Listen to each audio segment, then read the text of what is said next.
Dermatologista Regina Carneiro, que é secretária-geral da Sociedade Brasileira de Dermatologia. Boa tarde, Regina. Boa tarde, tudo bem? Tudo bem. A gente viu aí no vídeo da Fernandinha, ela já falando um pouco sobre esse carcinoma basocelular, sem explicar direito, óbvio, ela é uma pessoa leiga. Então já começo essa entrevista para que você explique para nós o que seria esse carcinoma basocelular, né, que a gente trata como câncer de pele, que ela está tratando agora.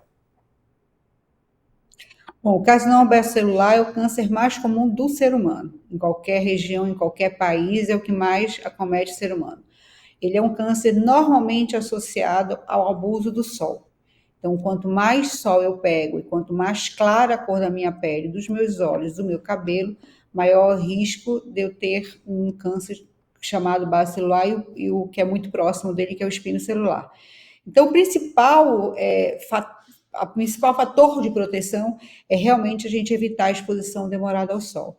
A gente tem, ao longo da vida que a gente vai pegando sol, a gente vai danificando a nossa pele. Chega um determinado momento que esse dano se transforma numa lesão que a gente chama de carcinoma basocelular ou carcinoma espinocelular, que é genericamente chamado de carcinoma não melanoma. A gente está tratando aqui de um caso de alguém que vai fazer uma nova cirurgia. No caso desses carcinomas basocelulares, esse retorno do problema, retorno do tumor é comum?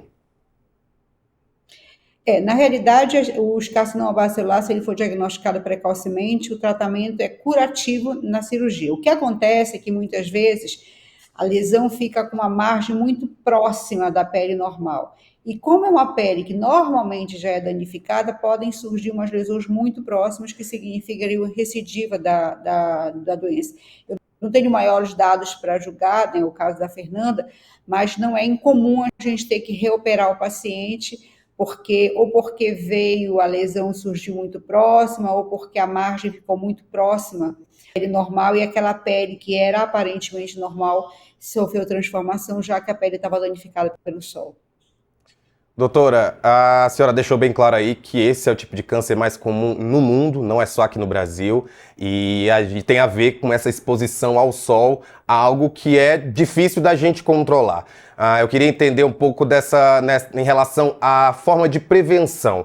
Apenas o protetor solar, o que mais a gente pode fazer, principalmente pessoas com a pele tão clara como a dela, né? Como ela deixou bem claro que tem a maior pretensão disso acontecer. Na realidade, o que a Sociedade Brasileira de Dermatologia sempre prega é que a gente evite a exposição excessiva. A gente sabe que é impossível viver num país tropical a gente não pegar sol. Mas, assim, o protetor solar deveria fazer parte da nossa rotina diária, da mesma maneira que a gente toma banho, que a gente usa a pasta de dente, a gente deveria usar o protetor solar, né? Também a gente tem que evitar a exposição demorada, a exposição sem outros fatores, né? Com a camisa de fotoproteção, com o guarda-sol, quando a gente está na praia.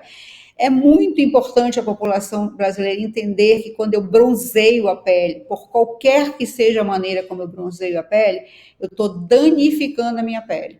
Não existe bronzeamento sem dano da pele. Tanto é que a Anvisa proibiu as câmaras de bronzeamento no Brasil, porque sabe que as câmaras de bronzeamento, chamado bronzeamento artificial, aumentam muito a incidência de câncer de pele. Então, se a gente puder usar, pelo menos nas áreas que são mais expostas, as mãos, a face, o V do decote, durante o dia o nosso protetor solar. E quando a gente for à praia, ou à piscina, ou a qualquer outra exposição recreativa, onde a gente tenha grande exposição, a gente reforçar esse protetor solar. Seria muito importante e a gente, com certeza, a gente diminui muito a chance de ter esse câncer. A gente sempre diz na dermatologia que o câncer de pele desse tipo, ele é um câncer prevenível. Todos os outros, a gente sempre diz assim, faça o diagnóstico precoce, se examine para detectar. Nesse a gente consegue, com grande chance, evitar do paciente desenvolver. Doutora, outro aspecto que é importante deixar claro é de que a gente precisa de sol, a gente precisa pegar essa luz do sol, é algo recomendável. Então agora eu queria saber, dentro dessa necessidade que temos de pegar sol, qual seria a quantidade ideal, como você pode fazer para que a gente mantenha dentro do espectro saudável essa quantidade de sol que a gente pega diariamente?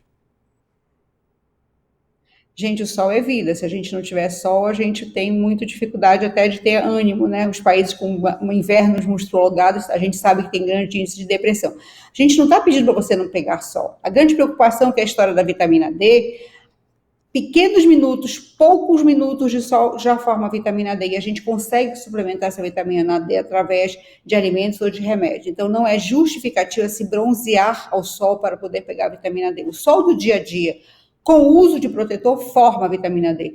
Então, o que a gente preconiza é que vocês usem protetor solar. Quando vocês usarem protetor solar, vocês vão ter a formação da vitamina D. Já existem vários trabalhos na literatura que mostram que o protetor solar não impede a formação de vitamina D. Você vai prevenir a sua osteoporose, o problema lá do seu osso, ficar fraquinho por falta de vitamina D. E você vai ter toda a alegria, toda a radiância do sol que faz bem à nossa vida. É só usar o protetor solar e evitar ficar muito exposto ao sol sem protetor, principalmente naquela faixa de 10 às 3 da tarde, que é a hora que os raios estão incidindo diretamente sobre a planeta Terra. Doutora, eu vou aproveitar você aqui. Durante o vídeo da Fernandinha, a gente não passou ele inteiro, mas ela contou, né, que viu uma manchinha aparecer na testa, que a mãe dela já tinha aparecido essa manchinha. No caso do câncer de pele, que sinais a gente tem que ficar ligado? O que é que a gente deve estar prestando atenção no nosso corpo para que a gente possa, se não evitar, pelo menos saber no início e poder tratar? No caso específico desse câncer da Fernanda, que é o carcinoma base celular, normalmente as lesões são lesões brilhantes. É como se a gente tivesse uma pérola, a gente até diz que o aspecto é perolado, é um pouquinho brilhante, e são lesões que sangram com muita facilidade. Às vezes o paciente, ao passar a toalha, ao enxugar a toalha depois de lavar o rosto, ele já nota esse sangramento. O que a gente tem que se preocupar? Com feridas que não cicatrizam, com sinaizinhos redondinhos que são perolados, que são brilhantes, com pintas, né, sinais pretos que mudam de cor, que ficam vermelho, marrom, aquele sinalzinho que você tem desde a infância que de repente mudou de cor, cresceu, ou sangrou, ou coçou. Esses são os principais aspectos que a gente sempre deve. E lembrar sempre que independente de você ter lesão, é muito importante você fazer uma consulta ao seu dermatologista, porque ele, às vezes, ele está sintomático. A Fernanda teve uma lesão na fronte, né, na testa, então é visível. Muitas vezes essa lesão está numa área que o paciente não sabe, ele não descobre, e às vezes, num outro exame, ou até um colega, é muito comum dizer, eu não sabia que eu tinha esse sinal, eu não sabia que eu tinha essa lesão, eu fui trocar de roupa, ou eu fui para a praia, e o meu colega, o meu amigo, olhou para o meu braço e viu uma pinta que eu nunca soube que existia. Então, se possível, vá pelo menos uma vez ao ano ao dermatologista, que ele vai ter condições de lhe recomendar e principalmente se ver se você tem lesões que precedem. O câncer de pele não nasce do nada. Eu não amanheço com câncer de pele. Normalmente a gente tem uma lesão que vai evoluindo até chegar ao quadro de câncer de pele confirmado. E doutora, só para a gente finalizar, até para dar uma tranquilidade aí, a própria Fernanda, ela fala, ela tranquilizou os fãs, vai fazer a cirurgia. Quais são normalmente as chances, né, da gente se recuperar de um câncer como esse, se é descoberto no início? Como é que a gente pode aí falar sobre o tratamento para quem está assistindo a gente? Se você tiver um diagnóstico precoce, que é o caso da Fernanda, a cirurgia é curativa em quase 100%. Você sai muitas vezes do consultório médico curado do câncer. No caso do base celular, início de base celular, você não fazia absolutamente nem exame de sangue. Todos os exames que você faz são pré-operatórios, eles são em função da cirurgia. Então, o câncer de pele base celular, o espino celular e até o melanoma, quando ele é muito fininho, a gente tem a cura completa na cirurgia. É por isso que a Sociedade Brasileira de Dermatologia advoga que sempre que você tiver alguma lesão suspeita, procure imediatamente o médico, para que você tenha a chance, primeiro, da cura, segundo, de você fazer uma cirurgia menor. Porque quanto maior é o câncer de pele, maior é a cirurgia que eu vou precisar fazer. Mas ele é um câncer que, graças a Deus, ele tem baixa letalidade, ou seja, o risco de você morrer por conta de um vaso celular é muito pequeno. Não, e ainda bem que a gente tem artistas como ela que estão colocando aí o rosto, falando sobre isso, trazendo essa discussão, para a gente poder também ouvir pessoas como você, especialistas nesse assunto, para tirar essas nossas dúvidas, que elas sempre são muitas, infelizmente, cada vez mais comum a gente vê câncer acontecendo, a impressão que dá é que parece que tem mais, não é, mas enfim, a gente fica nesse receio, mas é bom ter pessoas como você que podem se prestar a esse papel de vir aqui conversar com a gente, esclarecer nossas dúvidas. Então, doutora, muito obrigado pela tua participação.